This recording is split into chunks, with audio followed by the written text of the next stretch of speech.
कार्तिक मास शुक्ल पक्ष की प्रबोधनी एकादशी का महात्मा। युधिष्ठिर ने पूछा, श्री कृष्ण, मैंने आपके मुख से रमा का यथार्थ महात्मा सुना। मानद, अब कार्तिक शुक्ल पक्ष में जो एकादशी होती है उसकी महिमा बताइए। तब भगवान श्री कृष्ण बोले, हे राजन, कार्तिक के शुक्ल पक्ष में जो एकादशी होती है उसका जैसा वर्णन लोक सृष्टा ब्रह्मा जी ने नारद जी से किया था वही मैं तुम्हें बतलाता हूँ। नारद जी ने कहा, पिताजी, जिसमें धर्म कर्म में प्रवृत्ति कराने वाले भगवान गोविंद जागते हैं उस प्रबोधनी एकादशी का महात्मा बतलाइए।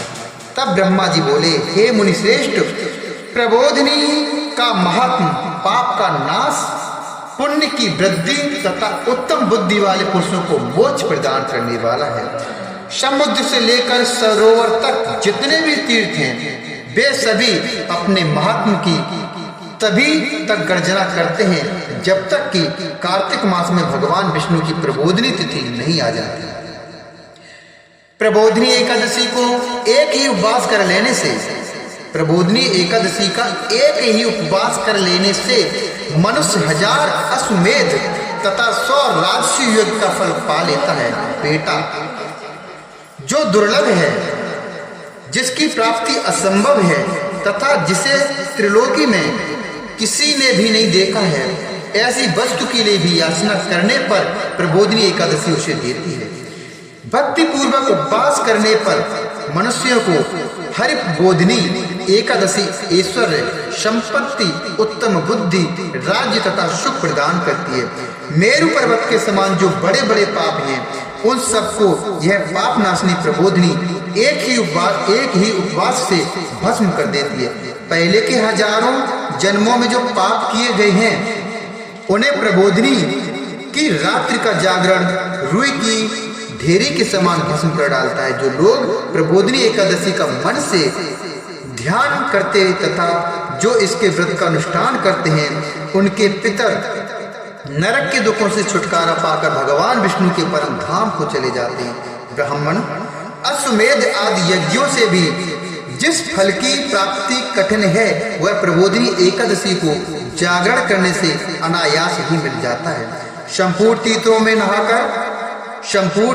नहाकर सुवर्ण और पृथ्वी दान करने से जो फल मिलता है वह श्री हरि के निमित्त जागरण करने मात्र से मनुष्य प्राप्त कर लेता है। जैसे मनुष्यों के लिए मृत्यु अनिवार्य है उसी प्रकार धन संपत्ति मात्र भी क्षण भंगुर है। ऐसा समझकर एकादशी का व्रत करना चाहिए। तीनों लोकों में जो कोई भी तीर्थ संभव है वे सब प्रबोधनी एकादशी का व्रत करने वाले मनुष्य के घर में मौजूद रहते हैं।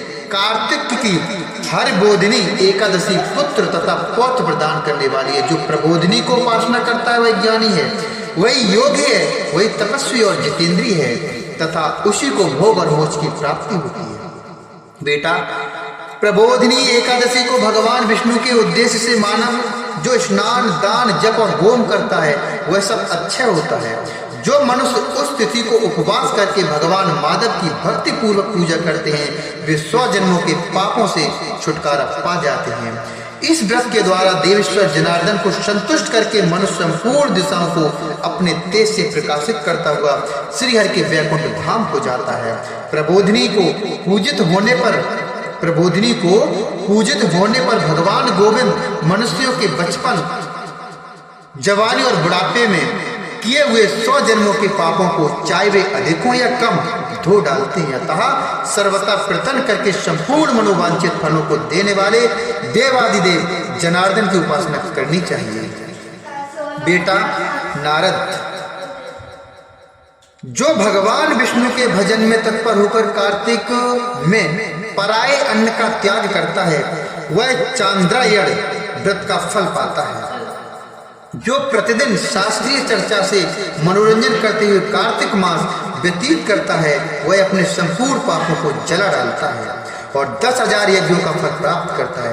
कार्तिक मास में शास्त्रीय कथा के कहने सुनने से भगवान मधुसूदन को जैसा संतोष होता है वैसा उन्हें यज्ञ, दान अथवा जप आज से भी नहीं होता। जो शुभ कर्म परायण पुरुष कार्तिक मास में एक या आधा श्लोक भी भगवान विष्णु की कथा बांसते हैं, उन्हें 100 गोदान का फल मिलता है, अर्थात उन्हें 100 गौओं के दान का फल मिलता है। हे महामुने, कार्तिक मास में भगवान केशव के सामने शास्त्र का स्वाध्याय तथा श्रवण करना चाहिए। मुनि श्रेष्ठ, जो कार्तिक में कल्याण प्राप्ति के लोभ से श्रीहरि की कथा का प्रबंधन करता है, वह अपनी 100 पीढ़ियों को तार देता है। जो मनुष्य सदा नियम पूर्वक कार्तिक मास में भगवान विष्णु की कथा सुनता है, उसे सहस्त्र गोदान का फल मिलता है। जो प्रबोधिनी एकादशी के दिन श्री विष्णु की कथा श्रवण करता है, उसे 7 दीपों से युक्त पृथ्वी दान करने का फल प्राप्त होता है। हे मुनिश्रेष्ठ, जो भगवान विष्णु की कथा सुनकर अपनी शक्ति के अनुसार कथावाचक की पूजा करते हैं, उन्हें अच्छा लोक की प्राप्ति होती है। हे नारद, जो मनुष्य कार्तिक मास में भगवत संबंधी गीत और शास्त्र विनोद के द्वारा समय बिताता है, उसकी पुनरावृत्ति मैंने नहीं देखी। हे मुनि, जो पुण्यात्मा पुरुष भगवान के समक्ष गान, नृत्य, वाद्य और श्री विष्णु की कथा करता है, वह तीनों लोकों के ऊपर विराजमान होता है। हे मुनि श्रेष्ठ, कार्तिक की प्रबोधिनी एकादशी के दिन बहुत से फल, फूल, कपूर, अर्घजा और कुमकुम के द्वारा श्री हरि की पूजा करनी चाहिए।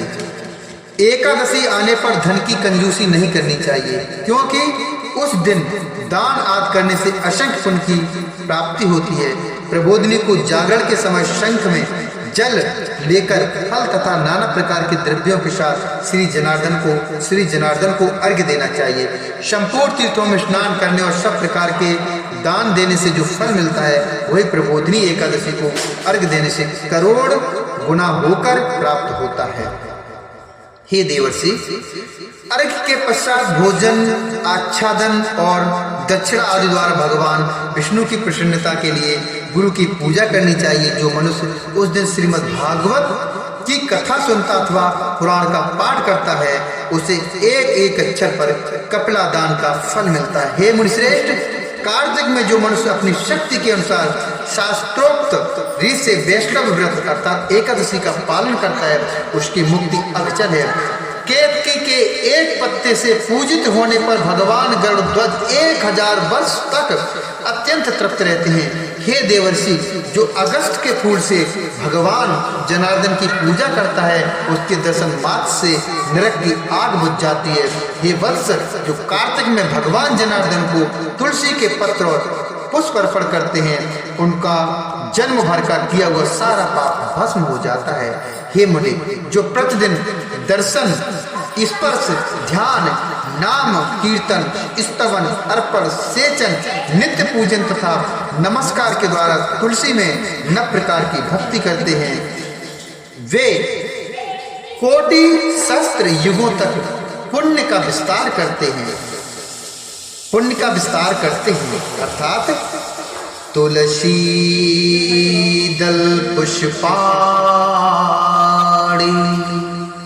ये यच्छन्ति जनार्दने कार्तिक सकलं वत्स पापं जनिमार्जितं दहेत दृष्टा स्पृष्टाथवा ध्याता कीर्तिता नामतः स्तुता रोपिता सेचिता नित्यं पूजिता तुलसीनता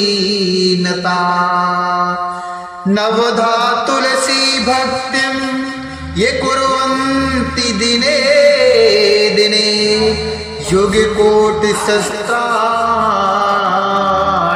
तनवन्ति सुकृतं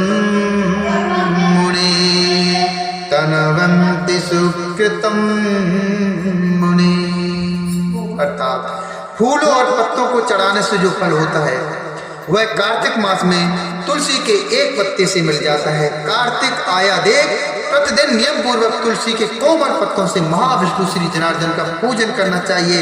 100 यज्ञों द्वारा देवताओं को यजन करने और अनेक प्रकार के दान देने से जो पुण्य होता है, वह कार्तिक में तुलसी दल मात्र से केशव की पूजा करने पर प्राप्त हो जाता है। बोले श्री हरि नारायण भगवान की जय। बोले लक्ष्मी मैया की जय। शंकर भगवान की जय। गणेश भगवान की जय। गुरुदेव भगवान